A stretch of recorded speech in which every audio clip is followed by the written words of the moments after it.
Well, hello, everyone. Welcome to the 2020 Francis Birch Lecture of the Tectonophysics section of AGU. My name is Julie Morgan, current president of the Tectonophysics section.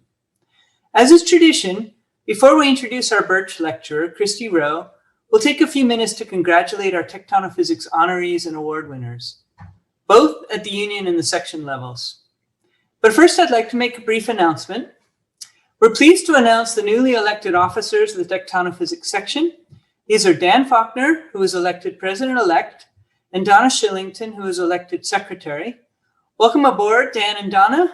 We're glad to see the future of the section in such good hands. Jean-Philippe Avouac, our current president-elect, will step into the president role next year as well. We're also proud to recognize and congratulate our 2020 union medalists and members elected into the 2020 class of fellows. This year's AGU Maurice Ewing Medal has been awarded to Dr. Anthony Watts of the University of Oxford. Tony Watts was also a former president of the Tectonophysics section. The Maurice Ewing Medal, sponsored jointly by AGU and the US Navy, is given in recognition of significant original contributions to the ocean sciences, including the advancement of oceanographic engineering, technology, and instrumentation, and/or outstanding service to the marine science. Congratulations, Tony.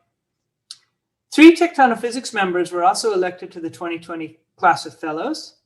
Anne DeVille for innovative experiments on viscous fluids and the derivation of scaling laws applicable to mantle convection, particularly in the lower mantle. Nadia Lapusta for pioneering advances in physics-based numerical modeling of the earthquake cycle. And John Lin for outstanding contributions to our understanding of mid-ocean ridges, transform faults, subduction zones, and earthquake interactions. Congratulations to all of you, as well as the numerous Tectonophysics affiliates, also elected fellow this year. Please plan to attend AGU's virtual award ceremony Wednesday, December 9th, that is later today, to congratulate all of the awardees. At this point, I'd like to recognize our section awardees. First, the Jason Morgan Early Career Award, which is presented annually to an early career scientist for outstanding and significant contributions to tectonophysics through a combination of research, education, and outreach activities. Our recipient this year is Carolyn Bolton of Victoria University, Wellington, who is recognized for making significant contributions to our knowledge of the processes that generate earthquakes through innovative and integrative research applied to understanding chemical mechanical interactions during and after fault slip. Through her work, Carolyn is providing the data necessary to link geological, theoretical, and seismological observations of slip along active faults. Congratulations, Carolyn. I invite you to share a few comments with our community now. Ehara takitoa, he takitahi, he to takatine. Loosely translated, this Maori proverb states that my success isn't an individual success, but rather it's the success of an entire community. In accepting the 2020 AGU Jason Morgan Award, I would like to thank 3 communities: the New Zealand Earth Science community, the Global Rock Mechanics community, and my Christchurch community. In the New Zealand Earth Science community, I would like to give my sincerest thanks to my first professor of structural geology, Rick Simpson. I'd also like to thank Dave Pryor, Dave Craw, Tim Little, John Townend, Rupert Sutherland, and a cast of fantastic women in earth science: Martha Savage, Donna Everhart Phillips, Susan Ellis, Phaedra Upton, and Virginia Toy. Thank you so much. In the Global Rock Mechanics community, I would like to thank the people who gave me access to the most amazing rock mechanics laboratories in the world. New Zealand is just a little country, and without your kindness, generosity, and support, I would have never been able to do the experiments that I've done on our rocks. To the USGS, thank you, Dave Lochner and Diane Moore. To Penn State, thank you, Chris Marone and Brett Carpenter. To the Chinese Earthquake Administration in Beijing, thank you to Shengli Ma, Yao Lu, and Toshi Shimamoto.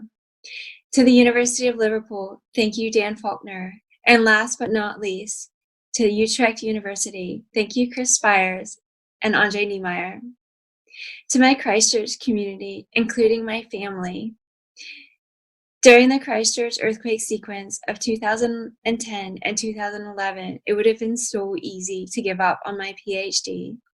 Studying earthquakes theoretically is one thing, but living through them and seeing them affect the people and the places you love is quite another. Thank you to my thesis supervisor, Tim Davies, and thank you to my colleagues and friends at the University of Canterbury, including Mark Quigley, Brendan Duffy, Tim Stoll, and Jörg Pettinger, among many, many others. And finally, to my family, to my mom and to my dad, to my sister Amanda, and to my daughter Anna and Andre. Thank you for always believing in me and for having patience with me as I pursued one research question after another, after another, after another. I love you all to the core mantle boundary and back. And finally, thanks again to everyone who made winning this award possible. I am so, so grateful. Thank you. Thank you, Carolyn. Second, I would like to honor the recipients of the Paul G. Silver Award for Outstanding Scientific Service, which recognizes significant contributions to the fields of geodesy, seismology, or tectonic physics for their mentorship of early career scientists, leadership on community research initiatives, or other collaborative research efforts. We have two recipients this year, Doug Toomey, who will be honored during the introduction to the Gutenberg Lecture, and Ramon Arrowsmith, who will be recognized here. But first, I would like to give Natalie Valette Silver an opportunity to say a few words about Paul Silver, for whom the award is named. Natalie? Thank you for inviting me to introduce the Paul G. Silver Award in my husband's honor and memory. It is a great honor for me to be here today, even virtually, to celebrate both Paul's legacy and the achievement of this year's two awardees, Dr. Doug Toomey and Dr. Ramon Arrowsmith. Some of you may know Paul Silver through his work on slow earthquakes, earthquake precursors, impact of earthquake on geyser eruptions, but most of all on his work on anisotropy. However, many of you may not have had a chance to meet him in person.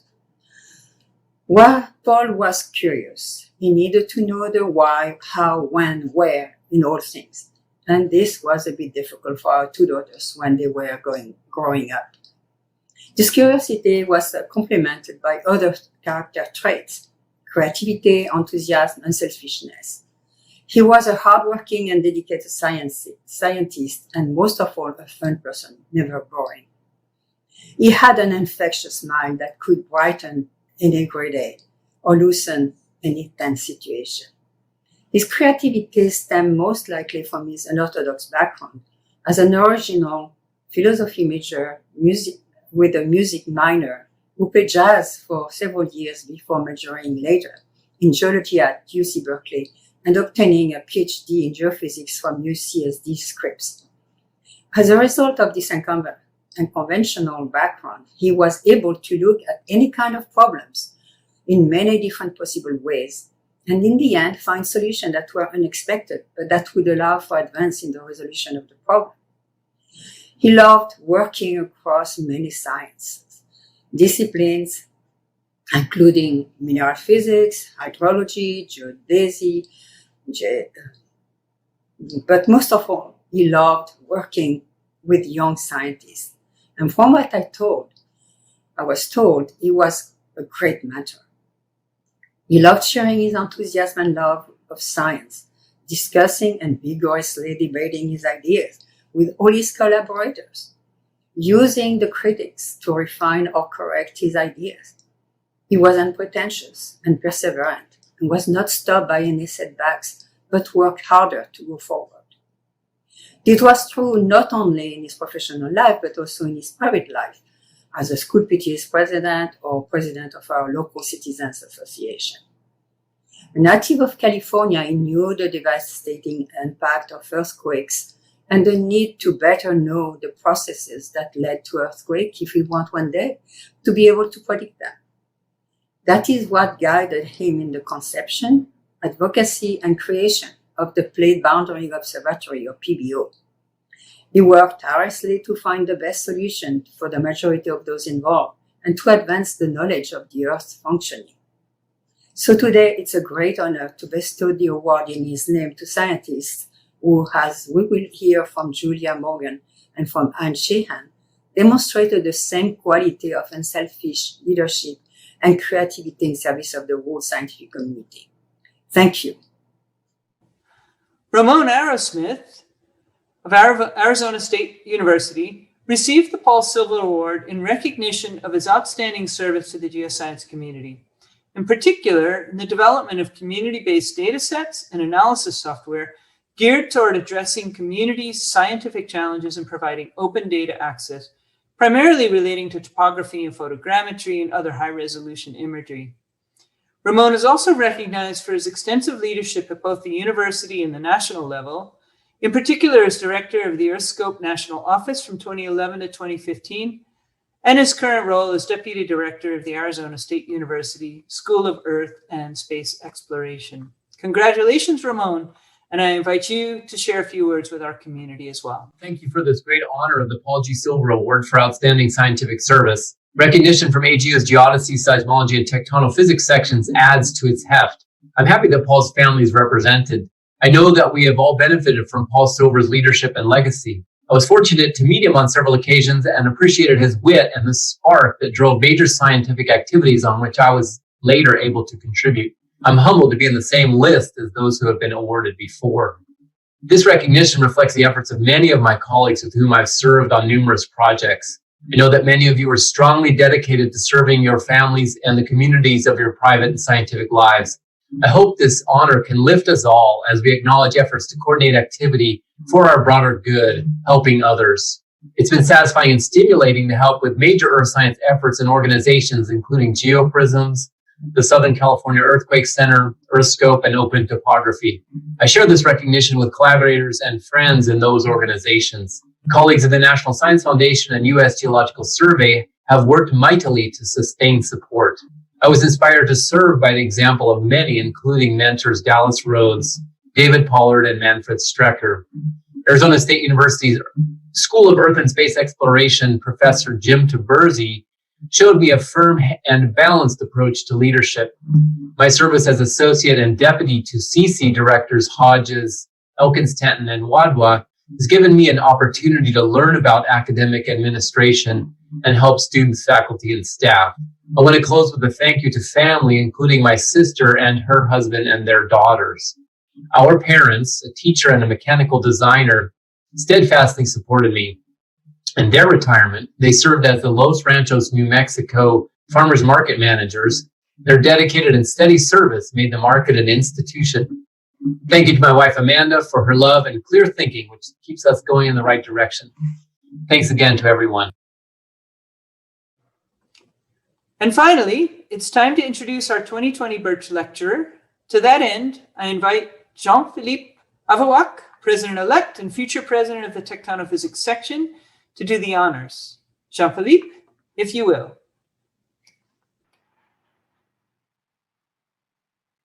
Hello everyone, I am Jean-Philippe Avouac, President-elect of Tectonophysics. It is my honor to introduce our Birch Lecture for 2020. The Birch Lecture is named after Francis Birch, who, as you probably all know, is a founder of Subsidiary Geophysics for the work they did on the equation of state of Earth materials. Our Birch Lecturer this year is Professor Christie Rowe. Christie graduated from University of California, Santa Cruz in 2011. She worked next at Cape Town University, South Africa, and joined McGill University in Canada, where she's been a professor since 2011. Christie's work really exemplifies how we can relate field observations and microtextural observations with deformation processes, in particular deformation related to earthquakes. So we thought that the work would appeal broadly to the members of the tectonophysics and the seismology sections of AGU.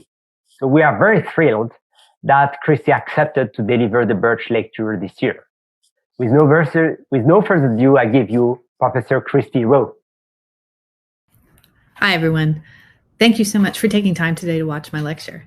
I'm really grateful to Julie, Jean-Philippe, Ross, and Suzanne for selecting me for this honor. I thank my mentors, collaborators, and friends, including students and postdocs, for helping to shape the ideas I'll describe to you today. I'm hoping to be able to keep you engaged while I give you an overview on the field of research that I'm deeply interested in, that is, the interpretation of the rock record to understand the dynamics of the earthquake cycle, including, but not limited to, the earthquakes themselves. It's a rare opportunity to show a lot of beautiful rocks to a mostly geophysical audience, and I will try to give you a window on how to read the rock record and to make it accessible and interesting. And for those of you who are missing fieldwork as I am, I'll provide a nice slideshow and maybe some inspiration to visit the field again as soon as we can. Earthquakes, of course, are the shaking produced by waves emanating from the rapid slip on a fault. Being transient phenomena, they are mostly studied by seismologists who lay out instruments to record the seismic waveforms and study them to learn about the size of the earthquake, its duration, slip speed, and rupture speed, and the patterns of smaller earthquakes around it. Of course, none of these attributes creates a permanent record in the rocks. They're all elastic. When the seismic waves reach Earth's surface, the tiny details at the source are not really part of the picture. The majority of earthquakes are remarkably similar to one another. Similar stress drops, similar scaling. The details of the process at the source don't seem to make much of a difference. In fact, this amazing compilation by Dittorio and others shows that, regardless of the composition, all rocks weaken to similar low-friction states at seismic slip speeds. This is consistent with earthquakes being seismologically similar, regardless of the rocks in which they occur. So why would we want to study the geologic details inside fault zones? The scale of a geologic study, usually microns up to tens of meters or hundreds of meters, is well below the scale of interest for big earthquakes, which are the earthquakes whose details are well resolved in geophysical observations. But the geological scale of observation is ideal for looking at the details of the source processes, the scale of slip, the scale of fracturing, healing, and the local changes in deformation style that impact the strength of faults. The study of exhumed faults to learn about earthquakes is not particularly new, but it remains a small field. Rick Simpson's PhD work in the Outer Hebrides created the modern view of pseudotacholites as the product of frictional melting during earthquakes, and also explained why melting doesn't always happen. In 1989, another key paper crystallized the notion that earthquakes are part of the long-term deformation patterns that structural geologists study, and that the earthquake cycle can be elucidated through the studies of ancient fault zones. It wasn't much later that Daryl Cowan's 1999 paper, he examined the potential of rock record to be used for understanding earthquakes. He says to the community, hey, let's put some reliable criteria here. Let's relate geophysical observables to a potential for geologic preservation and be rigorous about it. Daryl's conclusion was that the phenomenon that only occurred during earthquakes and not during any other deformation events was frictional heating. He argued that only pseudotacholites can be confidently identified as ancient earthquakes. Luckily, subsequent work has enabled us to add a few more diagnostic features, so we really can do a lot more with the rock record of ancient seismicity than we could 21 years ago. Pseudotacholites are the most widely known fossil earthquakes in the rock record. This one is pretty archetypal, a sharp-edged, blackish, fine-grained vein, across which the change in rock fabric shows that displacement has occurred. Pseudotacholites are much more abundant than most people realize, but they aren't always as clear and obvious as this one, so they mostly get overlooked by field geologists and rarely reported. They also don't last long in most fault cores due to subsequent shear deformation and fluid flow. Oftentimes, damage zones are the best place to see them. Pseudotacholites have been broadly utilized as archives of earthquake dynamics, and we're learning a lot from them. Here's an example of a study that involved collecting field data with a big group of students. In central Maine, a long, narrow outcrop of myelinite was unearthed when a gravel pit operator reached the bottom of the Pleistocene till. This myelinite strand belongs to the Norumbega shear zone, whose many strands form a braided, long-lived deformation zone of complex history, stretching parallel to the Atlantic coast from New Brunswick at least to Massachusetts. Students from University of Southern Maine and from McGill University spent several days mapping out the outcrop using differential GPS and locating the tiniest features manually. Here's an example of what we found here, intersecting pseudotacholite veins with mixing and pooling at fault intersections, showing that the networks of faults slip simultaneously during a single earthquake. You can see how easy it would be to overlook these if you weren't specifically interested in them. I'm going to interpret this photo for you. Let's imagine that the wall rock at the top of the photo is held stationary, and look at the slip relative to that. A hairline pseudotacholite fault vein runs across the center of the photo. Like nearly all the faults in this outcrop, it's dextral. You can see from the curved edge of the outcrop on the left side of the photo that we can properly measure the strike and dip of this fault. It's got a friend, a little splay here. It's dextral as well. It's not conjugate. I know that because of the pull-apart created at the top end where it meets the first fault. There's a pool of pseudotachyllite that drained into that pull-apart from the two slipping faults and quenched there. Based on the size of the pool, the slip on that splay fault is apparently about 1 centimeter. There are a few more features that formed at the same time. The wedge-shaped block of wall rock between the two faults extended with 2 mode 1 or mode 2 cracks. There's even a little step over in one of them with a pool of melt in it too. And there's a big injection vein there emanating from the splay fault as well. And if you're looking carefully, you might have noticed there's an older pseudotachyllite vein that's a bit harder to see.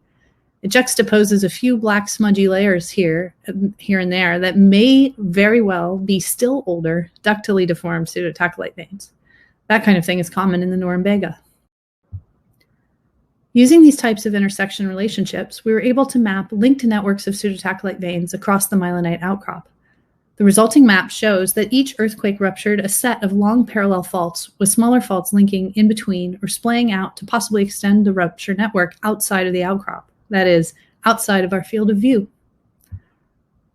Some vein traces appeared on smooth rock surfaces where we couldn't discern their three-dimensional orientation, but wherever possible, we measured the orientation of each vein as it approached a fault intersection. We noted displacement and changes in displacement where possible. We looked at the direction of branching angles at intersections. The displacements on individual fault strands were ranging between 2 to 18 centimeters. So the earthquakes that ruptured through these networks had total displacements in the tens of centimeters. The rupture areas in total were obviously much longer than our 70-meter-long outcrop. The networks may be broader too, as connections between the veins are, if anything, under-recognized due to outcrop surface weathering, the tiny size of the veins, and the limitations of the outcrop exposure. A few characteristics of the rupture networks emerged from our analysis. One is a simple geometric constraint. When two faults converge, there's a step change in the displacement from one side of the intersection to the other. The change in displacement is most clearly expressed as the width of the dilation zones. Second, when comparing the orientation of the through-going fault at an intersection, shown on the stereo net with black symbols, to the orientation of the vein which terminates at the intersection, gray symbols, the range of the orientations is about the same. This means the rupture network is essentially anastomosing, and the longest faults are wavy, as in this green rupture network. Lastly, the intersection angles are distributed over a broad range from about 0 to 55 degrees. This is important because in a fault network slipping quasi-statically, it's unlikely that two faults 55 degrees apart would slip at the same time. This confirms that the many individual fault strands in each rupture reflects the dynamic stress conditions triggering slip on otherwise unfavorable faults. So what did we learn about earthquake rupture? Well, if earthquake slip is distributed on multiple fault surfaces through a network, the degree of frictional heating, and therefore probably slip weakening, might be reduced on each surface, limiting the total slip. Abrupt changes in displacement at fault intersections might consume rupture tip energy and emit more high-frequency seismic waves. This could be indicated by dips in the rupture tip velocity. So what we're revealing here could be the geological cause of the seismological complexities that might occur in all earthquakes, even though they're difficult to resolve unless the earthquakes are large. Since Sterrell's 1999 paper, researchers have discovered a lot of other permanent signatures of fault heating. A lot of thermal reactions occur below the melting point of rocks, so this increases the detectability of fossil earthquakes. Besides fast slip, earthquakes can be identified based on an effect of fast dynamic rupture, which is thought to cause a pulse of high stress at the rupture tip. We use fracture patterns that we can relate to very fast stressing rates and high transient stresses associated with this pulse. Many rock-forming minerals react with flash heating to devolatilize, leaving permanent chemical and mechanical damage. This image shows the aftermath of co-seismic decarbonation reactions in a dolomite fault zone: brecciation, dissolution, fluidization. In other fault rocks, temperature spikes can leave signatures such as dewatered clay and gouges. They can cause trace elements to exchange between minerals and fluids, oxidize metallic oxides, and release CO2 from carbonate-hosted faults like this one. The release of volatiles can also contribute to transient pressurization in the faults.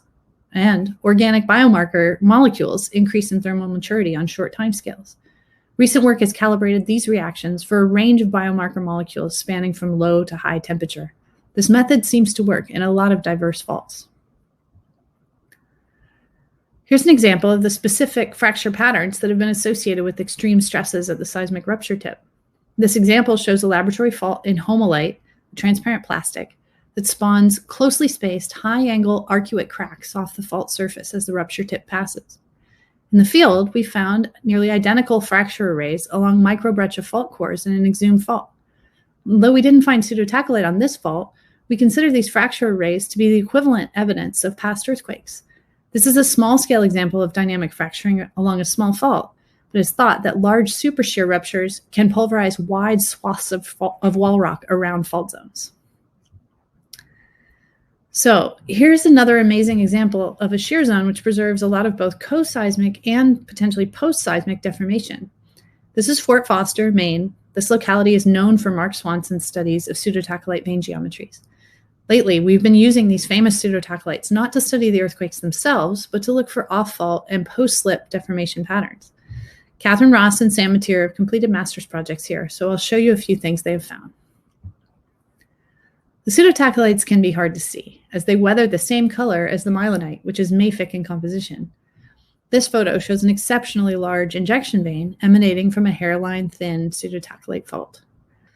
Zooming in on the root of the pseudotachelite injection vein, I hope you can see the source fault. It's so thin, you can just make it out by looking for the sharp discontinuity in the myelinite here, and the pseudotachelite that came from it is here. Making injection veins this big requires the wall rock to crack and open.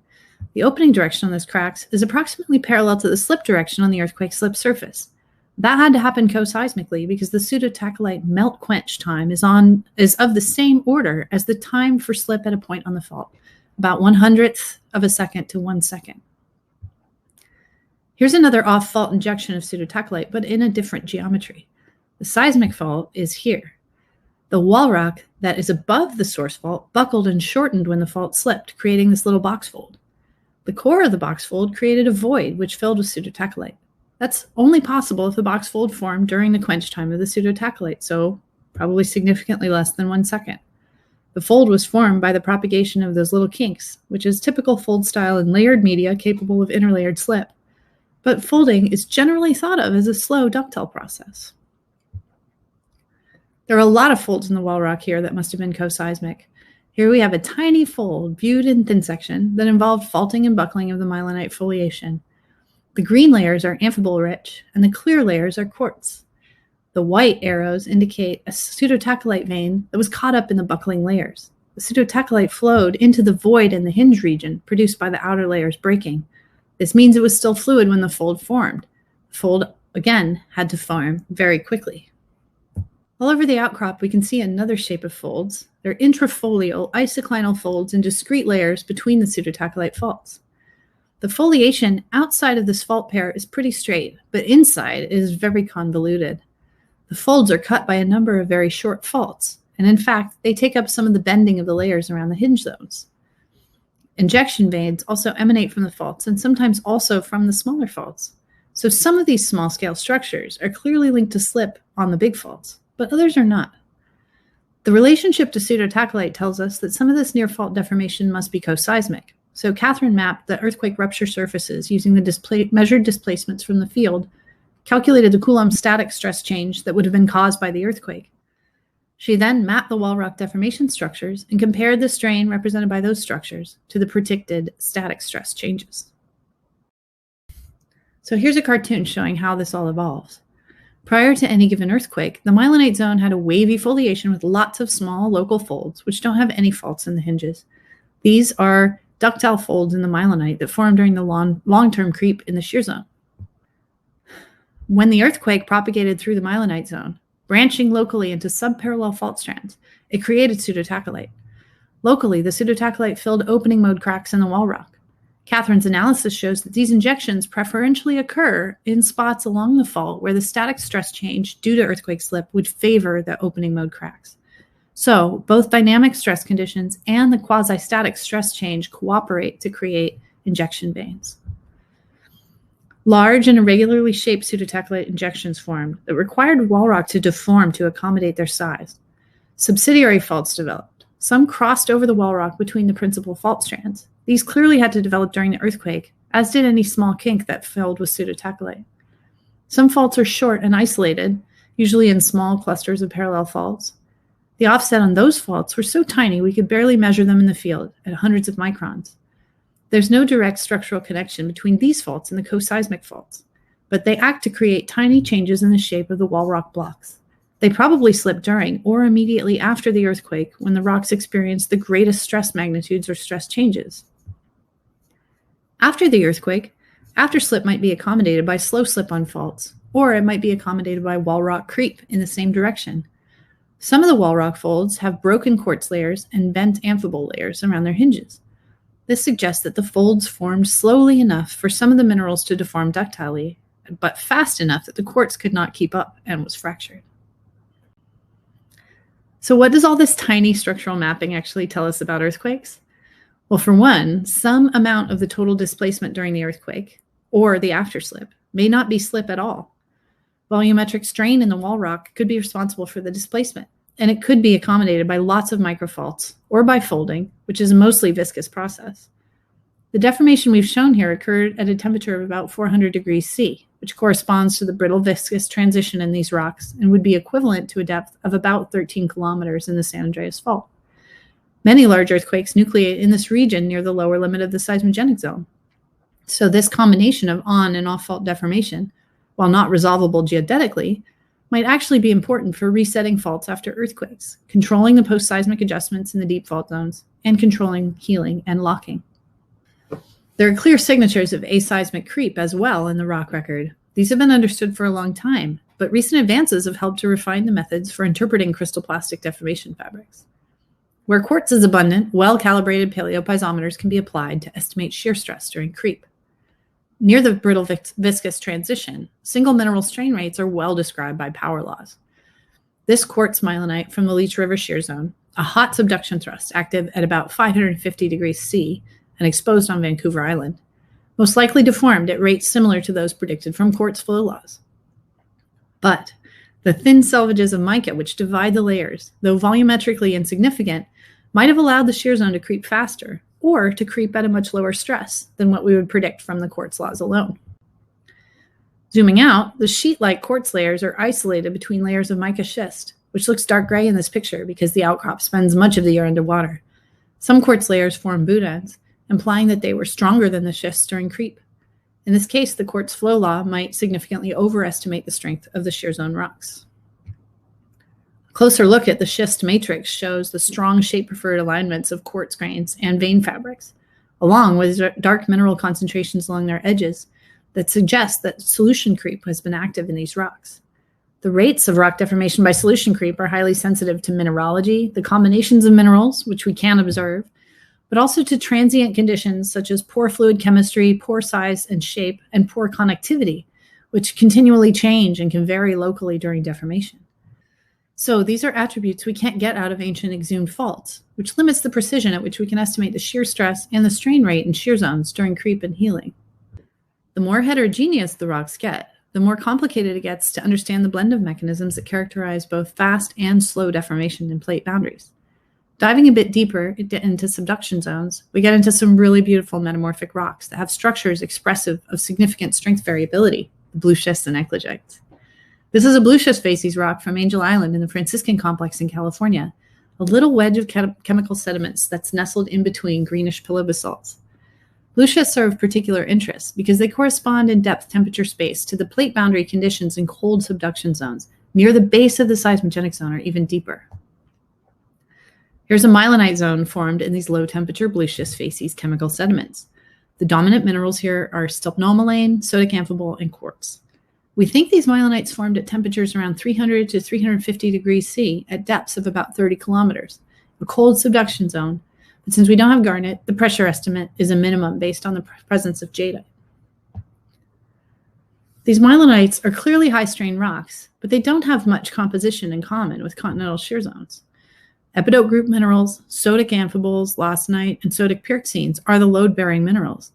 We think aqueous fluids were abundant during the deformation due to dewatering reactions, and fabrics related to solution creep are dominant, which is a fluid-involved diffusive process. Earthquakes sometimes nucleate at these depths, but in many places, these rocks correlate to slow slip, low-frequency earthquakes, and tectonic tremor. The estimated pressure temperature conditions of the Angel Island myelonites correspond well to the source region of seismic tremor and low-frequency earthquakes in subduction zones such as Ryukyu, Key Peninsula, and the Hikurangi Trough, as shown in this compilation by Jamie Kirkpatrick and others. An important insight from Jamie's paper here is that tectonic tremor and low-frequency earthquakes are happening at a lot of pressure temperature conditions. So that indicates that any single temperature-related deformation mechanism isn't likely to provide a general explanation for slow slip phenomena. One way to make slow slips happen is in a zone of mixed materials, usually imagined as blobs of velocity-weakening, strong rock encompassed within a volume of velocity-strengthening, weak rock. Here's a conceptual cartoon of this from Chesler and Krieger and two possible geologic examples. The top photo shows a beautiful red and green boudin of eclogite from Kotowski and Baer, which is very hard and brittle as evidenced by white quartz-filled fractures. The boudin is embedded in a matrix of glaucophane schist, which flowed at about 400 to 500 degrees C by dislocation creep, which produced power law viscous rheology. The lower photo is from Fahlgren and Den Hartog and shows sandstone boudins in shale matrix at deformation temperatures around 300 C. The flow in these lower grade metasediments is controlled not by crystal plasticity, but by solution creep.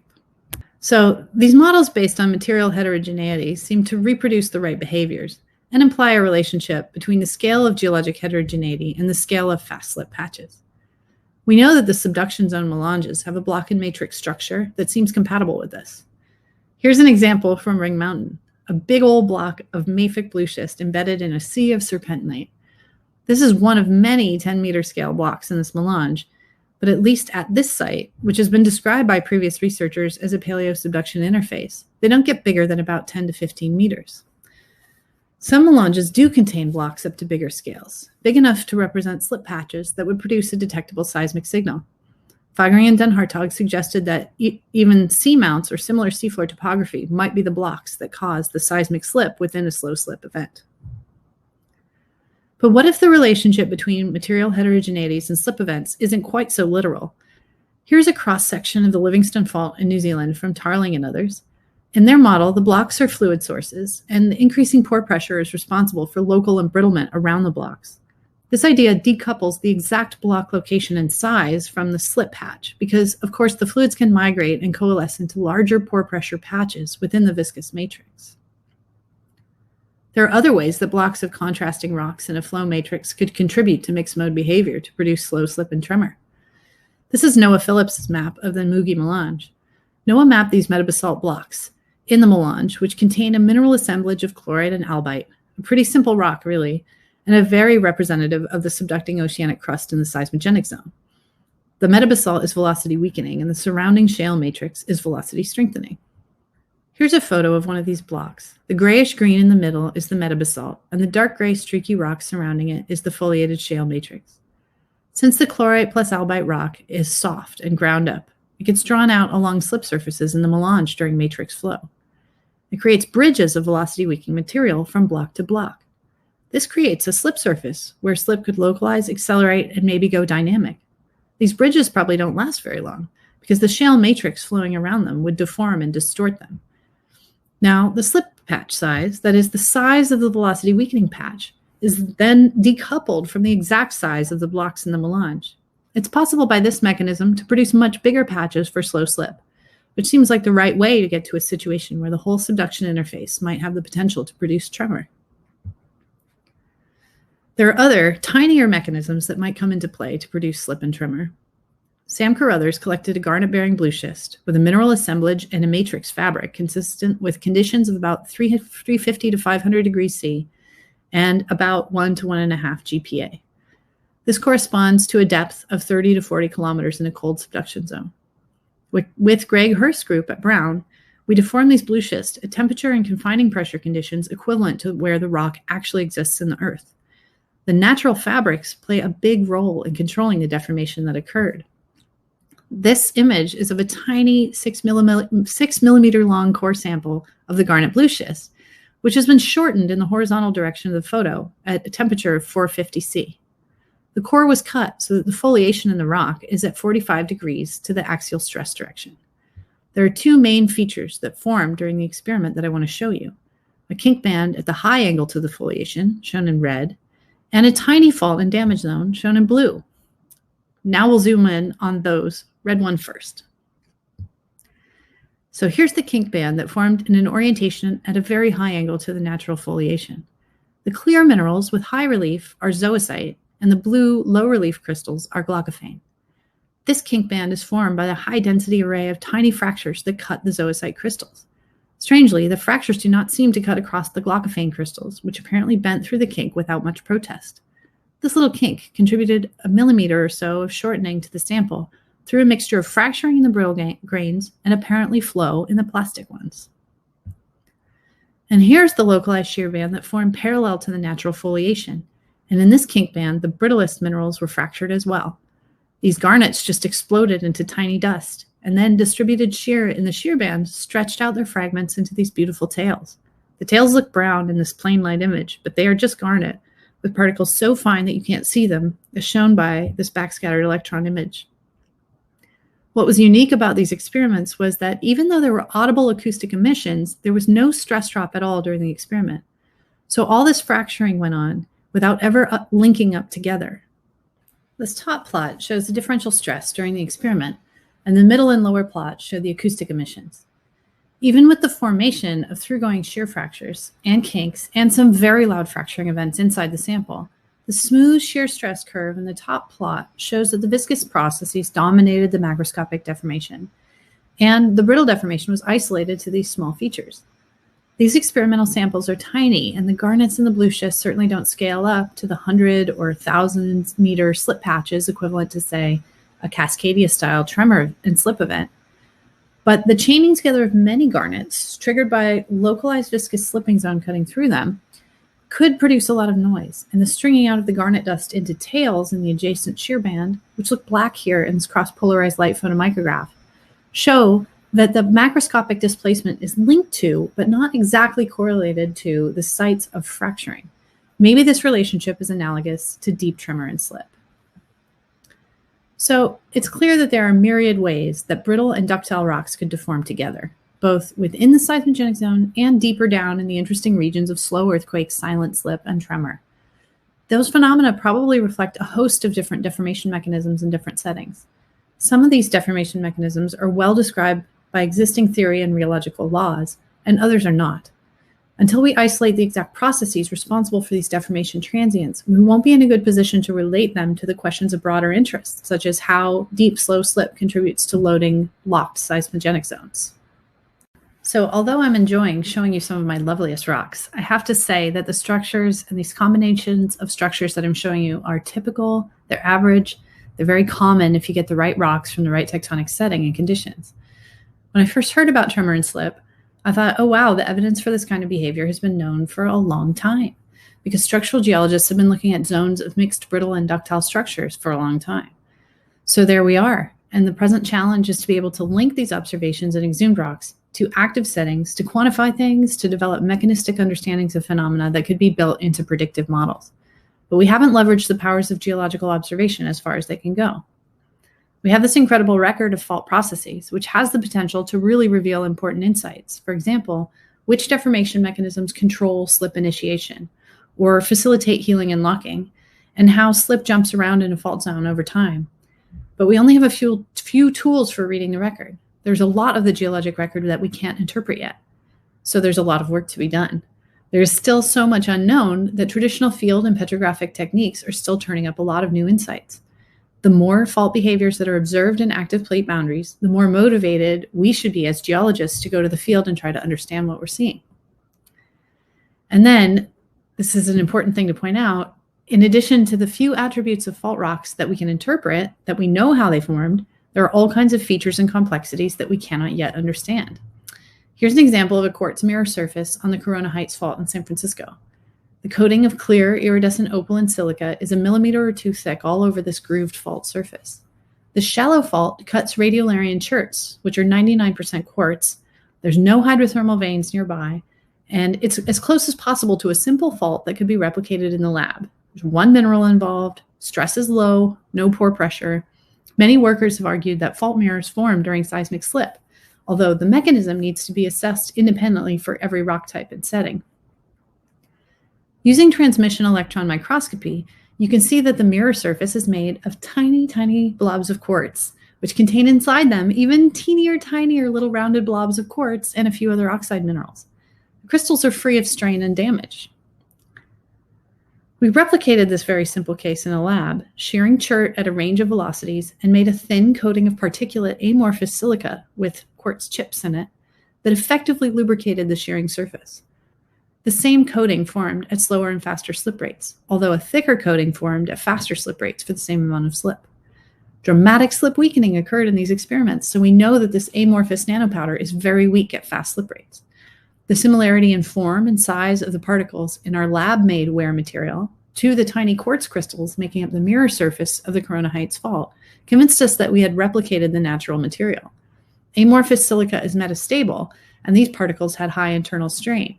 So that means that over geologic time, they would recrystallize and form strain-free quartz, and that would happen rather quickly. Okay, in this slide, I've resized all the photomicrographs to the same scale, and I've added an image of a similar coating on the famous Dixie Valley fault mirror. It's probably a few thousand years old, so it looks more cohesive and crystallized than our fresh wear material that we made in the lab. Dixie Valley has a screaming active geothermal system, venting high silica waters up the faults, which precipitate opaline veins and cements. It also broke in a series of magnitude 6 and 7 earthquakes in 1954.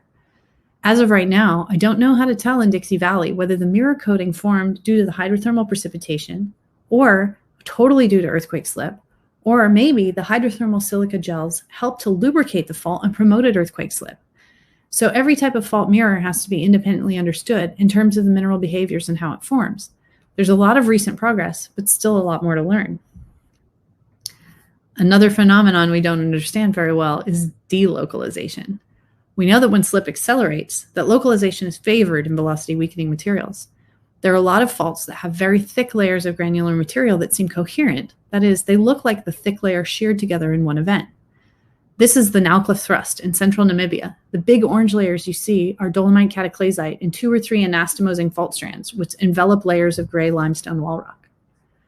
This nearly 1 meter thick fault strand has a discrete slip zone at its base and one running through the center, dividing the fault core into 2 half-meter thick units. I'm going to zoom in on the blue arrow. The slipping zone has a sharp base and is composed of microcrystalline carbonate, which is the product of coseismic decarbonation. The number and size of grains increases gradually upward into a grain-supported layer in which large classes of wall rock are distributed. Importantly, this is a gradational boundary, and the slip zone does not cross-cut the thick granular layer, nor vice versa. Within the granular layer, there are flow banding features, defined by grain size sorted layers and preferential cementation, that indicate the whole layer was fluidized together. This layer is indivisible. These flow folds indicate laminar flow and sorting went on in this thick, deforming granular fault core. So this is a lucky example. Seismic slip must have localized right at the base of the layer, achieved frictional heating temperatures sufficient to decarbonate the fault rock at 850 degrees. Then, according to my interpretation, the resultant pressurization mobilized this unconsolidated granular fault rock. As the gas escaped, the fault locked up again abruptly, preserving these features. The granular layer clearly preserves these flow textures, but if it wasn't in gradational contact with the slipping zone that contains the evidence of thermal decarbonation, it would be ambiguous whether an earthquake had caused the fluidization. This isn't unique to rocks that can produce a lot of fluid either. Here's an example from the Pasagshak Point Thrust, an ancient subduction zone exposed on Kodiak Island, Alaska. You would be forgiven for mistaking this fault rock for a pebbly mudstone like a landslide deposit. But the black clasts and stringers here are pseudotacolite, which both crosscuts and is deformed within this granular fault rock, which forms a thick composite layer representing unknown numbers of slip events. Again, this large-scale fluidization of granular fault rock occurred in a slipping fault, and fluidized granular materials are defined by a loss of shear resistance. If it wasn't driven by earthquake slip, it probably caused an earthquake. That's my firmly held opinion, but we don't have a good framework for understanding the relationships between shear resistance and granular flow, or the ways in which granular materials can rapidly change behavior, and how this might affect dynamic fault slip. Fast slip in a thick, weak layer might never localize down to the centimeter or millimeter slip zones that are thin enough to see temperature rise and trigger the more well-known weakening mechanisms.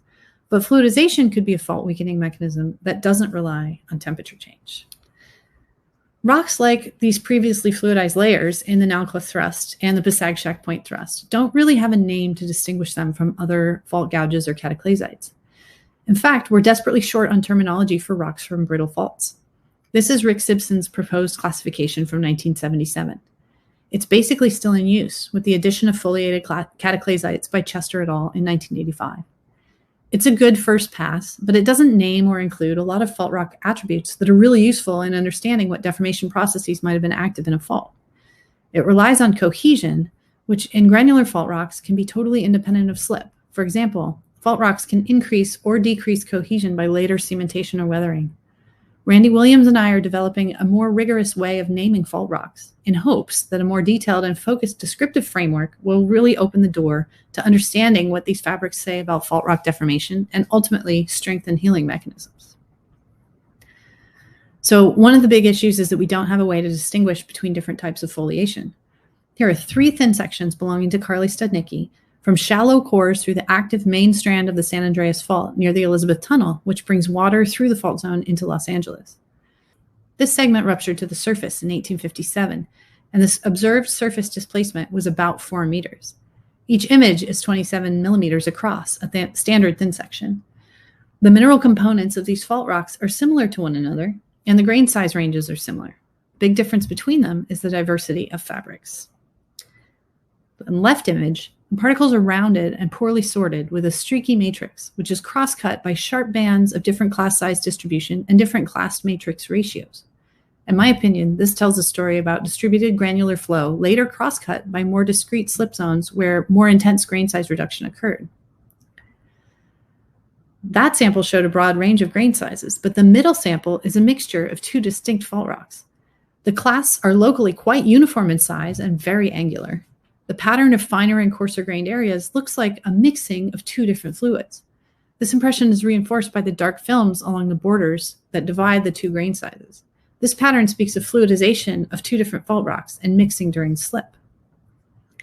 And on the right, there are 2 zones of well-defined sharp fabrics. The upper right is very fine-grained cemented gouge with bands of insoluble oxides. This is cross-cut by a greenish slip zone with internal gradation and color banding, showing off a lot of small shears and structural complexity. The dark band in the lower left corner is exceptionally fine-grained and speaks of localized, potentially seismic slip. Unfortunately, under existing naming schemes, these are all gouge. The fabrics you see that distinguish these samples, that I would interpret to record the different styles of deformation, have no commonly accepted names or simple descriptors. This lack of language to describe these rocks limits our ability to communicate the diverse range of fault rock features that we need to be able to discuss, compare, and understand, especially between experimentalists and field observationalists, so that we can apply insights from well-controlled laboratory conditions to natural faults. Okay, so I've shown you a gallery of different fault rocks and probably pointed out a few too many times that there was a lot we still don't understand, but that it's exciting to know that fault rock studies might continue revealing insights into earthquake processes. I hope I've made the case that it's just as important to identify seismic fault rocks as to look carefully at the rest of the fault rock fabrics as well, and to understand the relationship between the discrete faults that rupture in earthquakes, the possibility of distributed slip in thicker layers during earthquakes or other slip events, and to look at overprinting features that indicate fault creep and healing. Here's the exhumed Pufadder shear zone in South Africa where it crosses the Orange River. The fault core here is a 15 to 20 meter wide ultramyelinite zone containing countless pseudotacholites. This is surrounded by a region of intense parallel foliation almost 50 kilometers wide. I think of this as an earthquake highway. When walking along strike, it is easy to see what happened when this shear zone was active. Drag along the shear zone has pulled in many rock types from the surrounding units and drawn them thin like taffy. The paths of earthquake ruptures are preserved as pseudotacholites and can be traced for tens of meters between the myelinite layers. Intensely fractured breccia horizons also record the passage of earthquake ruptures. Why did some cause dynamic fracturing and others cause melting? We aren't sure. Why are pseudotacholites preferentially concentrated along certain rock types amongst all the thin and heterogeneous layers? Maybe it's their stiffness or their heat capacity, or maybe it's due to the geometric roughness that forms during interseismic flow and boudinage. Older pseudotachelites and dynamic breccias are ductily deformed, recording distributed creep in the myelonites in the interseismic periods. Thick packages of myelonites containing fossil earthquakes buckle and fold during regional shearing, creating geometric strong parts within the shear zone core and helping to localize future slip events. Every stage of the earthquake cycle that we can resolve from the surface, precursory slip, seismic slip, post-seismic creep, locking, even transient slip events, these exhumed faults and shear zones contain a record of every stage that permanent strain occurs and can display the very small strain events that aren't geophysically resolvable but might affect strength and loading. It's my hope and ambition that approaching faults and shear zones as systems will support future development of mechanistic understanding of the earthquake cycle, with ramifications for seismic hazard and for fundamental geodynamics. That requires that we continue the process of observation and discovery, develop new tools, and piece together previously unknown details of rock deformation at all depths in the crust and down into the upper mantle. It requires communication across a variety of disciplines and specialties, and exceptional coordination between field geologists, geochemists, geophysicists, experimentalists, and numerical modelers, which is sometimes difficult, but often rewarding. For field geologists, it's a call to revisit classic localities and paradigms with an earthquake eye, and to carry on with fundamental mapping and exploration so that we can discover more and varied exhumed faults and shear zones to better capture the complexity and the variety of Earth's deformation structures. And with that, I thank you again for your time and attention. I look forward to your questions and comments, and many thanks to the Tectonophysics leadership for this honor, and to AGU for persevering and offering us all a fall meeting experience for 2020. Thanks.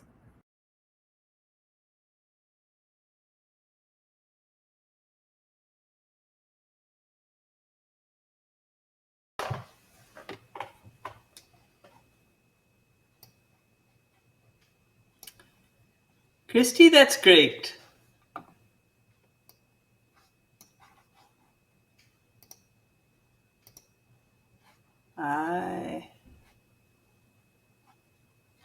Can people hear me?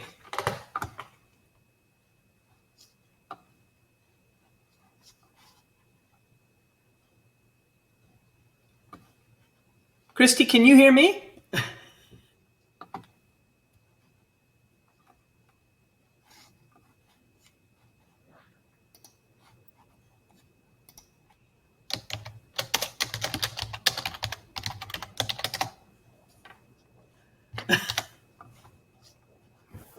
Okay, I'm sorry, I cannot hear anybody, but I want to thank Christie. Okay, excellent.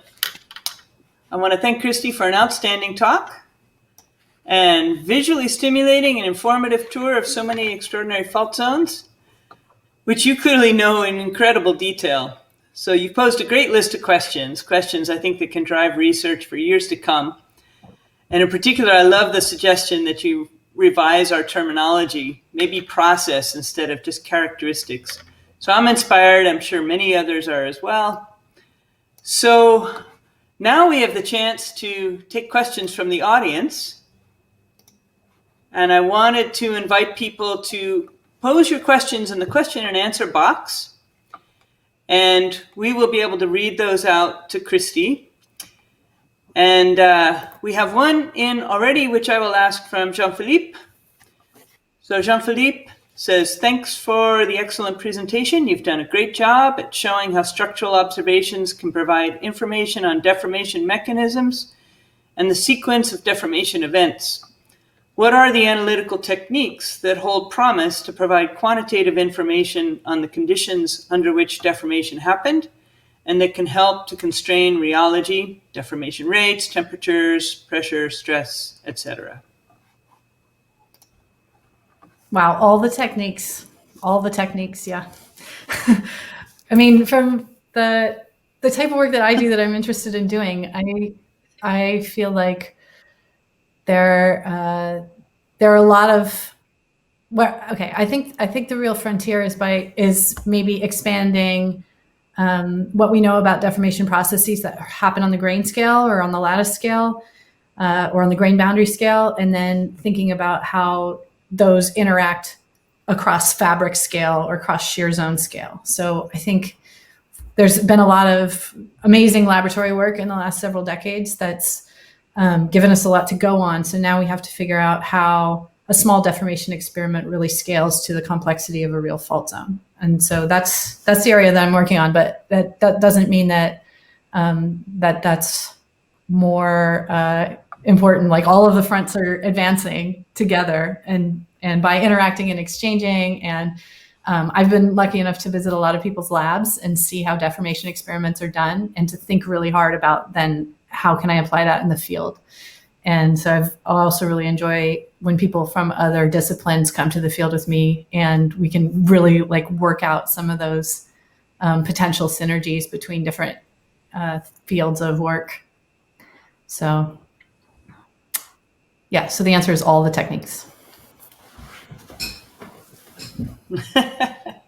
Everything needs to be developed and enhanced. Yeah.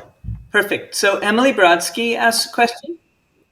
What do you have to say about scale? Many of the processes you discussed are evidenced from thin section or small scale ruptures. How do we think about these things on the scale of an 8 to 9 magnitude earthquake? Yeah, right. Well, that's something that Emily and I have grappled with over coffee many times, but I think, I do think that the scale of geologic observation is the scale at which a lot of processes are controlled. And the question is, like, the seismological scale of observation is always much bigger than a rock outcropping. But the scale of observation for seismology or geodesy shrinks when we get higher resolution techniques or we get higher resolution arrays or instrumentation.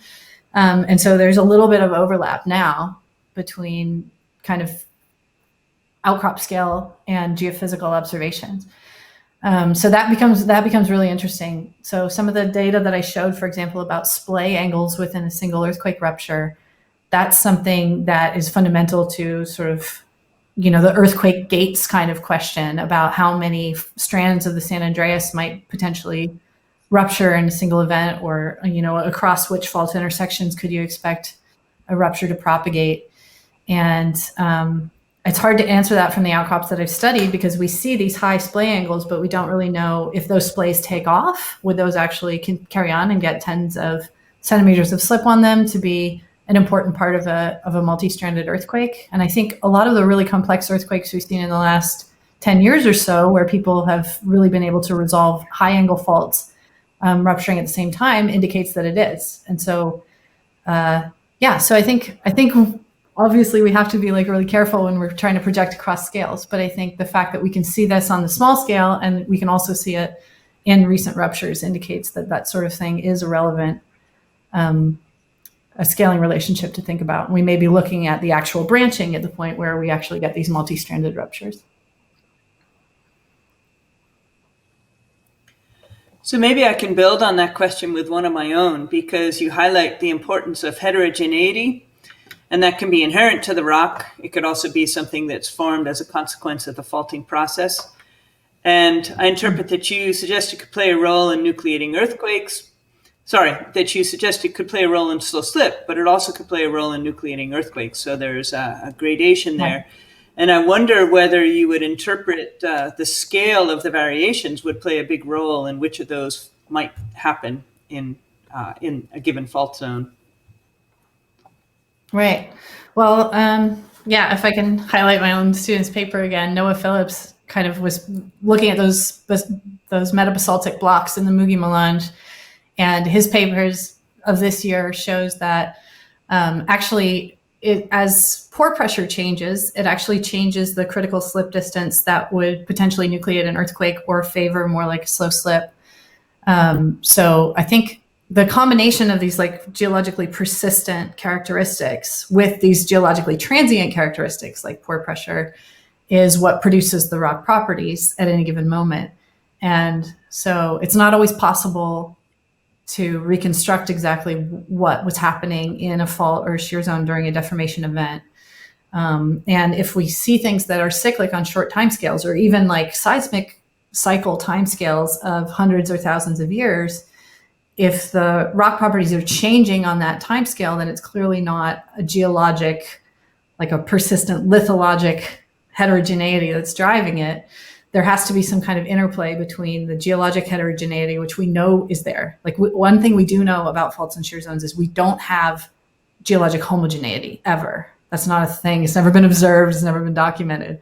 So the geologic heterogeneity is part of the equation. And then the question is, how do these transient conditions like pore pressure interact with the geologic heterogeneity in terms of, it could be rigidity, it could be changing, cementation or porosity, or it could be these long-term changes that I alluded to at the end of the talk about the way that different rock types create boudinage and create surface roughness by creep mechanisms, some viscous creep in between earthquakes. So thinking about it that way, it's much harder to conceptualize what the picture looks like than it would look in a homogeneous Earth. But I think that once we figure out how to wrap our brains around that, it's going to open a lot of doors to thinking about all of the different processes that feed into the earthquake cycle. Yeah, excellent. So a question from Nadia Lapusta. Excellent talk. I learned a lot. You made an analogy between a mixture of signatures of slow and fast slip in geological materials and slow slip with tremor on faults. Are these on the same scale? Tremors to be observable should be tens to hundreds of meters in size. Yeah, so that's because the tremors are low frequency events and they have small slip compared to a regular earthquake. So the slip patches are big. But I'm going to assume that there are tremor generating slip events or LFEs that are smaller than the scale of detectability. If they're following any kind of scaling relation, there are many mini ones as well. So we're looking at the miniest ones, and maybe they scale up to look at the bigger ones. But I think that's part of what I was trying to get to in the kind of the third part of the talk, was to look at the geologic heterogeneity that we see is often maybe don't scale all the way up to kilometric slip patches for an LFE that you would see in a ETS event. But there are lots of other ways that the rock properties that would generate those slip events can scale, even if the rock heterogeneities don't. So yeah, that's a little bit of the scaling relations challenge that we're dealing with, trying to move up from the outcrop. But I think there are a lot of ways that those relationships can be built and understood.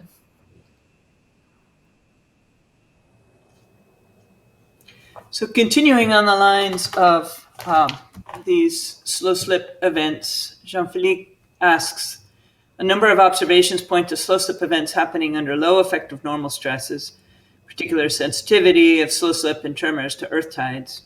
And so do you see much evidence in the outcrops, I would presume, for high pore pressures, in particular close to the brittle ductile transition? Okay, so I get asked this question a lot, actually. And the thing is, high pore pressure itself doesn't necessarily leave a geologic record. There's a lot of different kinds of poroelastic structures that could occur in rocks that could, experience changes in pore pressure or accommodate changes in pore pressure without actually fundamentally changing. So when you see evidence of high pore pressure in rocks, what people usually point to is a chaotic array of opening mode fractures and lots of orientations, hydrofracture. And that is an example of a very high pore pressure condition that would generate that pattern. But it's actually a very specific high pore pressure condition where you end up with, the pore pressure is near the tensile strength of the rock. You can have a lot of high pore pressure conditions that are not very well preserved. So this is something that we're wrestling with a lot, is like how to find these things. I think it's my intuition is that most of the time that pore pressure is near hydrostatic almost everywhere at depth. And there's no way to, near lithostatic. So there's no actually way to prove that. But if fluids could vent to the surface, then we'd see them all over the place, and they don't. So I think pore pressure is mostly high in faults, and I think that's what brings faults near failure. But I think the question of, there's a lot of geochemical evidence for fluid transit through faults and for migration of dissolved solids through fault zones. So I think that also means that whatever the dynamics are at depth, that parcels of pore fluid are moving, and then cations are moving through those parcels of pore fluid, whether the fluid's moving or not. So we should always imagine that all of the mechanisms, solution or cementation or healing or changes in porosity and pore connectivity that might be associated with pore fluid pressure changes or pressure gradients. I think all of those are pretty active, and we should assume that they're active in faults at depth. And I think that should have been known from geological observations before the discovery of slow slip and tremor, because all of the fundamental structures were already known, and the interaction of the viscous creep and fluid migration stuff was already pretty well understood. So. Well, consider this. I was fascinated to see the examples of what almost seemed like sedimentary structures that formed during faulting. And so I think that provides clear demonstration that there must be fluidization, which is probably enabled by high pore pressures. So one question I pose to you is, are there experiments that we should be running to test the conditions and the effects of granular fluidization, or to look for the changes in behavior that you infer might be occurring when these happen? Yeah, so I think so. Just to back it off to a little bit of a simpler question, it's been established from geologic observations in several places that the thickness of a slipping zone in an earthquake can change along strike. So if it's quite narrow, then you get really intense heating. And if it broadens out, then that thermal energy that's produced through frictional heating is distributed over a greater rock volume, so you get a lower temperature rise.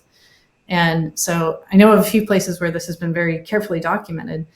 But on the centimetric scale, maybe you're going from a millimeter and then you see a pseudotactylate up to a centimeter wide, then you just see a cataclysite, and it's the same slip event, but it only melts where it's thin.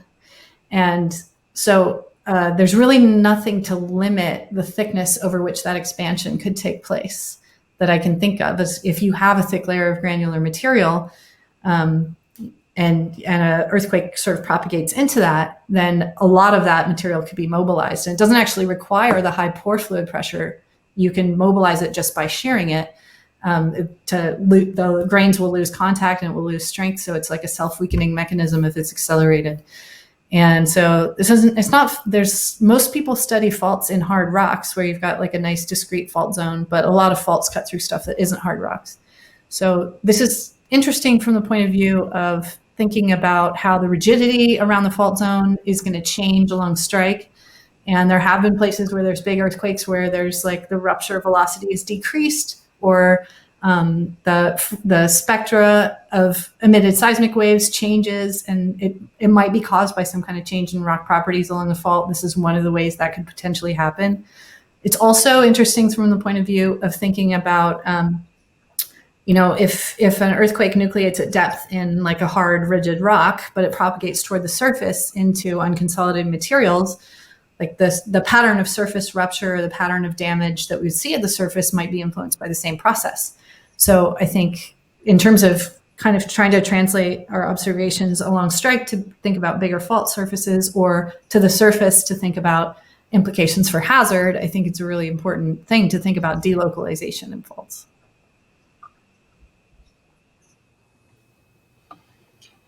Yes, I agree. That's a fascinating point that you make there. So we have another question from Emily. How can we quantify the geological heterogeneity? We have good ways to statistically describe geometric heterogeneity in terms of roughness, but do we have analogous tools for lithological heterogeneity? We don't. That's a great idea. Yeah, we need a lot more vocabulary, and then we need to parameterize things. And I do roughness is typically described by things like power spectral density, and that captures some of the elements of a funny fault shape. But there's still more that can be done, obviously, with high resolution fault maps, as Emily knows far better than I do.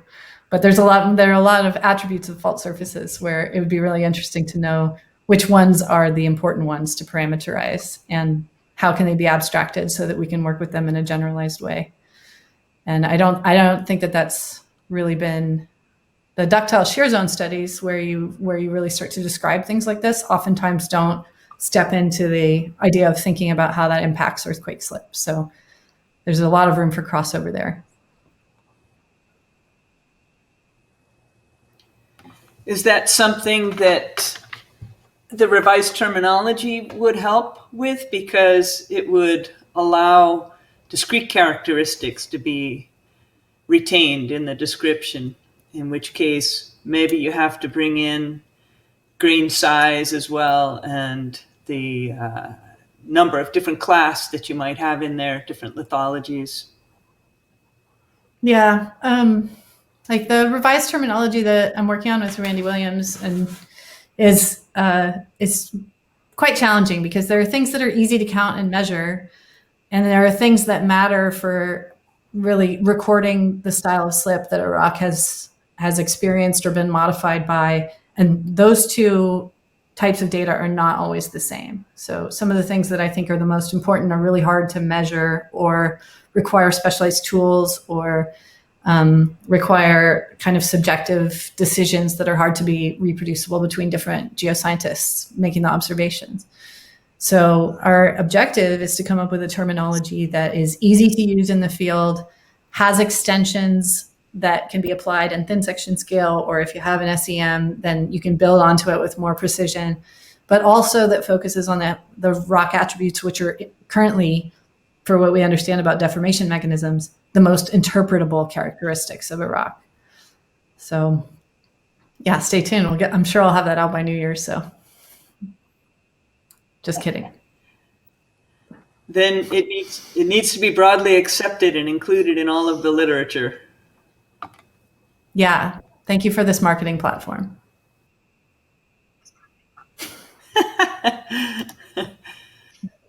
Any other questions?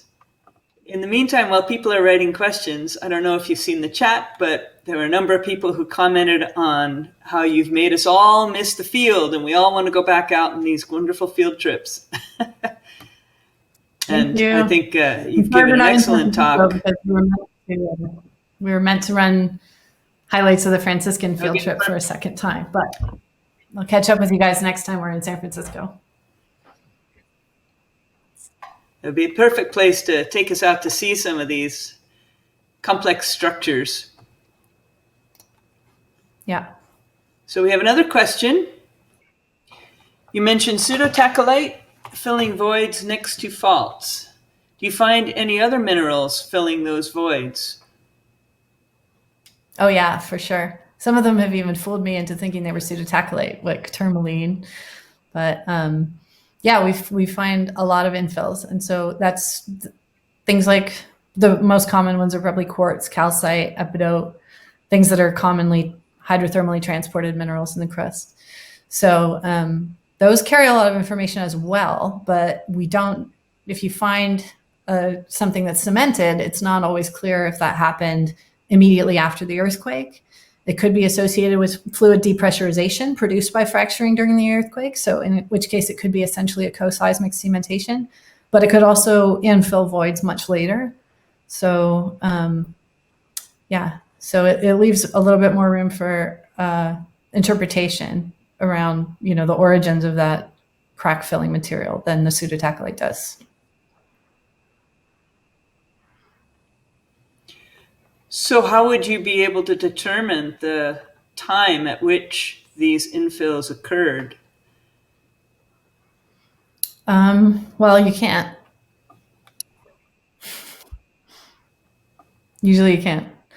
Okay. But yeah, so you can't determine for a specific one, especially not like in my work, I've mostly used pseudotachylites as sort of a marker. So if you have a pseudotachyllite form, like that's the moment of the earthquake, we'll call that time 0. I'll look for deformation of the pseudotachyllite, you know, afterward to look at things, and I'll call that interseismic because it happened after the earthquake. So that the interval of time which it takes a pseudotactylite to quench depends on the thickness of the melt, but it's something less than a second, usually, maybe a few seconds if it's quite thick. So that gives us a nice like sharp moment in geologic time. If there's a breccia, for example, the ones in the puff adder that I showed that are from Ben Melange's work, then it creates voids. Co-seismic fracturing creates voids. They can be cemented later in time. Then in Ben's breccias, we actually saw some of those void cements that were ductilely deformed. So we know that they've experienced creep, which must be interseismic. We don't know if that was in the same interseismic interval after the earthquake that formed the breccia, or it could have been a million years later. There's actually no way to confine that. But we can look at that as a record of interseismic creep without knowing if it crept immediately after the earthquake or after another 100 earthquakes. But it forms still a qualitative conceptual record of those processes.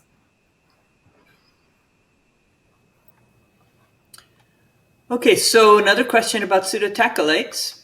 What's the latest in our understanding of whether pseudotachylites are or are not preserved in exhumed faults?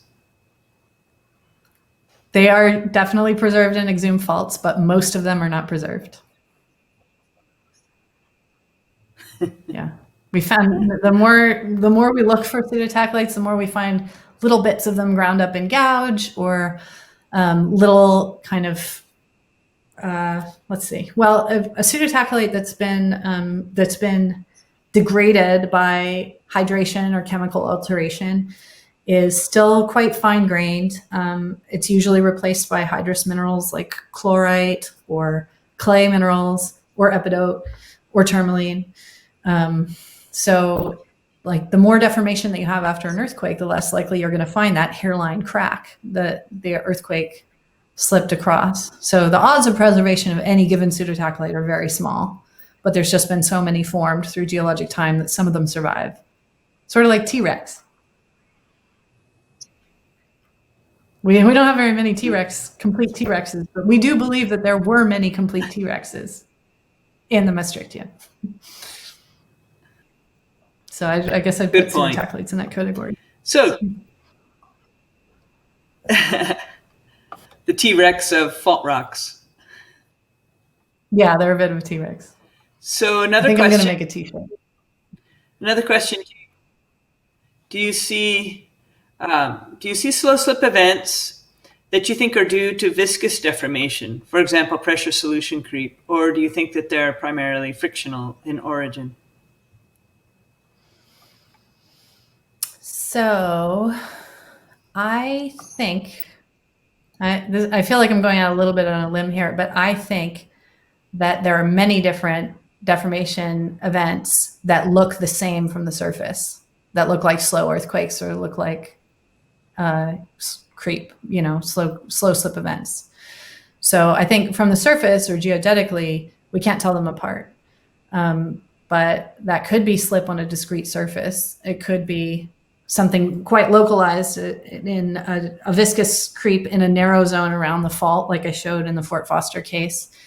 It could be like solution creep can easily keep up with a slow slip kind of deformation rate if it's in a zone that's 10 or 15 meters thick in a subduction zone.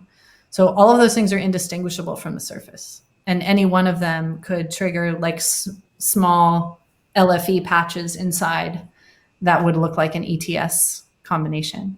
So I think it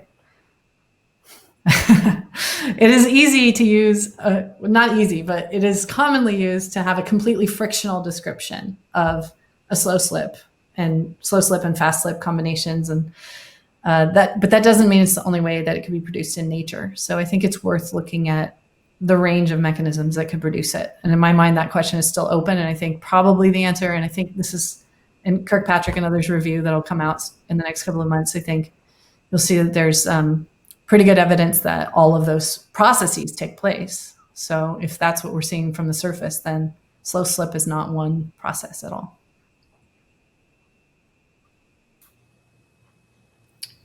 That's inspiring, actually, because it leaves open a lot of potential mechanisms that may be active in different settings. And No. It's I guess also fascinating that we can reproduce that pretty well with simple rheologic models, or I should say phenomenological models. But indeed, we don't know exactly how those are manifest within the rock record. So I think that's an open question for you to pursue. Yeah, well, I mean, we know that there's a non-unique character to models. There's also a non-unique character to geologic processes. So when we only have a small, remote view of what's happening, it leaves a lot of potential for multiple phenomena to be lumped as one, for example. I think that's probably what's happening here. Maybe it matters in terms of understanding strength, loading, how it interplays with pore pressure. I think at those, when you get down to that level, it matters a lot what the actual deformation distribution and process is. Yeah, very good point. So any other questions from the audience? We still have a couple of minutes, and I'll just comment that you got a lot of support for your next field trip. So I think we're all looking forward to being back in San Francisco next year. For sure.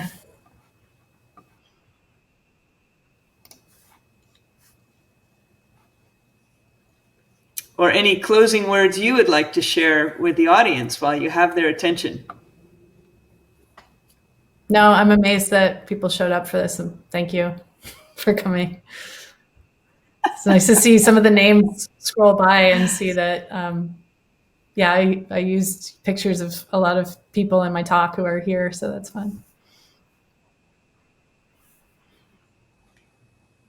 That was a very nice talk. I think it was a great demonstration of the breadth of tectonophysics as a field. And you integrated the field observations, structural geology, as well as earthquakes and rock mechanics experiments. I think it's all in there. And I think it sets a good example of how we'd like to have all types of integrative studies carried out like this. So I want to thank you and offer grand applause that is very difficult to do when we're all virtual, but you know it's coming from the entire audience. Thank you so much, Julie. Thank you so much. Well, we have one more opportunity. question. I have one more question that's come in. So if slow slip is very sensitive to tidal stresses, is that still consistent with a creep mechanism? So that's a good question. And actually, Alan's probably better qualified to answer that than I am. I guess I would turn that around and say, if frictional sliding is happening, isn't creep also likely happening? Like, is there any time when you would have only one of those mechanisms going on when you are in a wet, warm, strongly foliated plate interface? So I think, certainly we know frictional sliding happens in like a tremor and slip event because we can hear it. So the question is then, is only frictional sliding happening in a case where you can't hear it? It could also be a combination of frictional sliding and creep. So in theory, tidal stresses would have pretty negligible effect on a purely viscous deforming zone. But I don't think we're looking at like a strict end member type of deformation.